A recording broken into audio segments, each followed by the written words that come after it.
interested to talk about it because I haven't been able to find it yet. And is your recent short film called Happy Ending.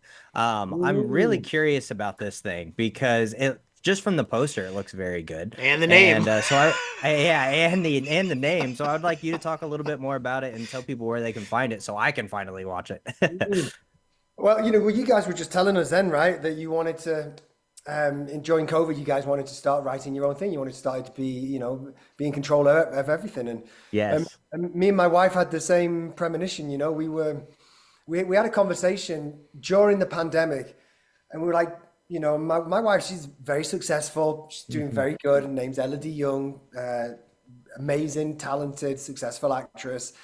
And we were saying, like, how many times have we done a job where we hit a home run on on what we call the four bases? So the one is like, is it a good paycheck? Hmm. Um, are we working with a director that we want to work with? Is it a good script? Is the part good? And are we working with the other actors that we really want to work with? And to get all of those five things at the same Right. time never happened. Never happened for either of us. Um, and I got a bunch of ideas, and I read so many scripts, and so does Elodie, and a lot of them are great, but some of them aren't. And we're like, wow, someone's paying to get this made. And so we wanted to start creating our own content. So we created our production company. It's called Ugly Duckling Productions. And Happy Ending is the first, yes, is the first film. Amazingly, no one's taken that name. I can't believe that I no know, one has right? taken Productions. Um, and we want to, we want to write our own stories. And Happy Ending was an experiment, really, of like, do we enjoy creating together? Do we enjoy the process of making a film? And we both had the best creative, artistic experience of our lives making a little short film, Yes.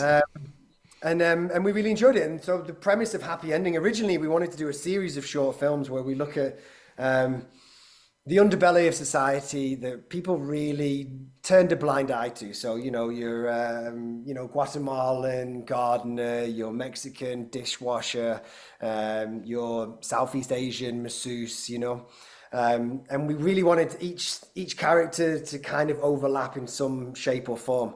Then we realized that actually even making a short film is fucking expensive. Uh, Yeah. no easy feat just to like raise some money. So we're like, okay, maybe we're not going to be able to do 10 short films. Right.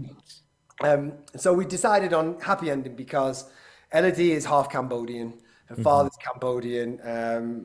I now, from meeting her father and knowing what he's been through, escaping the genocide and starting a new life for himself as a refugee in France, like I have such a pull and a love and a heart towards Cambodia, and we wanted to tell. Um, we wanted to shine a light of what's going on in these massage parlors because I, from personal experience, I love a massage. I love a massage, but the amount of times I've been to a massage, not in America, not just America, I'm talking like in Europe, in England, and the amount of times that I go into what I think is a genuine massage parlor and I get offered this service. And at one point I started asking the ladies questions of like, why are you offering me this, And they're not all sex trafficked women in the sense that they have had their passports stolen from them, that they've been Mm. like taken from their country. No, some of this is business, and it's like they will go to these little villages in Thailand, in Cambodia, in Vietnam, and they will say, look, hey, you give us this money, we'll take you to this country, we'll set you up with a job, and we'll give you this wage. Wow. And they do that. And so I would talk to different women that I would have these massages from in different countries over a few years. And they all kind of had the same story. They're from a little village and they're sending money back home to support their kids. Yep. The father and the husband is kind of out of the equation. And the reason they have to offer this service is because they get their wage is so minimal. By the time they find a place to live in whatever city they're sent to, they just don't have any money. So they offer this service to make a tip. And so we wanted to tell a story about that, especially because at the time it was like the Atlanta shootings. Yeah.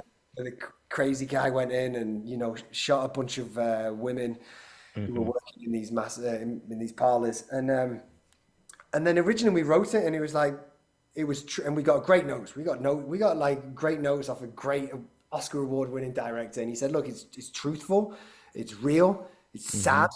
but it doesn't go anywhere. And it was a really good note because we realized like, oh, actually, we're making a document. It's almost like a documentary here, you know? Mm, Even in a short film, we still got to tell a story. We still got to make an arc. right.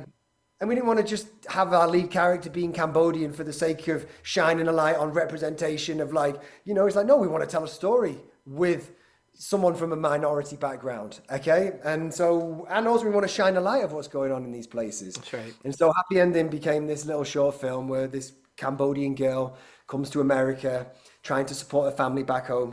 But she's carrying a tragic secret.